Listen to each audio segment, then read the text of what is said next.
नमस्कार, मी निलेश मोरे. तरुण भारतच्या फास्ट बुलेटिन मध्ये आपल्या सर्वांचे स्वागत. मुंबई पुणे धुरंगती मार्गावरील मिसिंग लिंक मार्गाचे भयानक व्हिडिओ सध्या समोर आलाय. सोमवारी पहाटे मिसिंग लिंकच्या एंट्री पॉइंट जवळ स्लॅब कोसळलाय. स्लॅब कोसळून डोंगरावरील माती आणि पाण्याचा लोंढा आत शिरलाय. त्यामुळे मुंबई पुणे एक्सप्रेस वर छतामधून माती आणि पाण्याचा लोंढा रस्त्यावर कोसळत होता. त्यामुळे सध्या या मार्गावरील संपूर्ण वाहतूक बंद करण्यात आली. पुणे मुंबई लोहमार्गावरील लाकूडवाडी परिसरात दरड कोसळले. त्यामुळे पर्यायी चाकरमान्यासाठी बंद करण्यात आलाय. महामार्ग आणि लोहमार्ग हे दोन्ही मार्ग आज वाहतुकीसाठी बंद करण्यात आलाय असं प्रशासनानं जाहीर केलंय. त्यामुळे पुणे मुंबई प्रवास करण्यासाठी घराबाहेर न पडण्याचा सल्लाही प्रशासनाने दिलाय. राष्ट्रीय स्वयंसेवक संघाच्या अखिल भारतीय प्रांत प्रचाराची बैठक शुक्रवारी 10 तारखेपासून सुरू होते.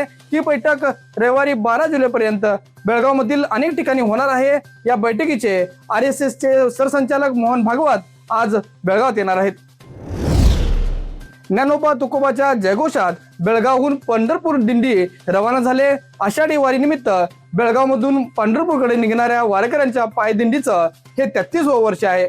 विठ्ठलाच्या नामगजरात आणि टाळ मृदुंगाच्या निनादात भाविक मोठ्या उत्साहाने या दिंडीत सहभागी होत आहेत.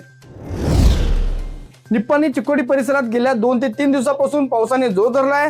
वेदगंगा, दूधगंगा आणि कृष्णा नदी ओसंडून वाहते. परिसरातील अनेक ठिकाणी रस्त्यावर पाणी आल्यानं नागरिकांनी पर्याय मार्गाचा वापर करावा असं प्रशासनाने जाहीर केलंय. शहरात रविवारी रात्री झालेल्या मुसळधार पावसासह वादळी वाऱ्यामुळे अनेक ठिकाणी मोठी झाडं उन्मळून पडलीत. त्यामुळे सार्वजनिक मालमत्तेचं मोठं नुकसान झालंय.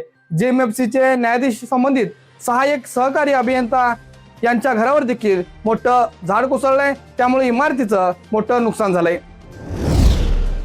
SIR मध्ये कोणतेही मराठी भाषिकांचे नाव मतदार यादीतून वगळू दिले जाणार नाही असा निर्णय महाराष्ट्र एकीकरण समितीने घेतलाय. रविवारी महाराष्ट्र एकीकरण समितीच्या बैठकीत हा निर्णय सर्वानुमते पास करण्यात आलाय. गुंजनटी येथील अय्यप्पा रुळू पाटील या शेतकऱ्याने खासगी सावकाराच्या जाचाला कंटाळून आत्महत्या केली. या संदर्भात पोलीस अधिक तपास करीत आहेत.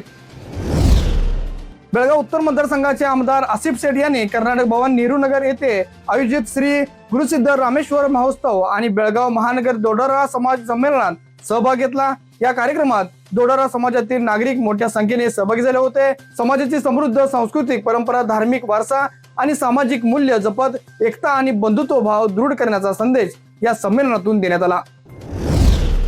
बेळगाव कावलेवाडी येथील राष्ट्रपिता महात्मा गांधी सामाजिक संस्था व राज्य मराठी विकास संस्था मुंबई यांच्या संयुक्त विद्यमानाने कावलेवाडी प्राथमिक शाळेत विद्यार्थ्यांसाठी वक्तृत्व स्पर्धा मोठ्या उत्साहात संपन्न झाल्या. इयत्ता 5वी ते 7वी व 8वी ते 10वी अशा 2 गटामध्ये या स्पर्धा घेण्यात आल्या.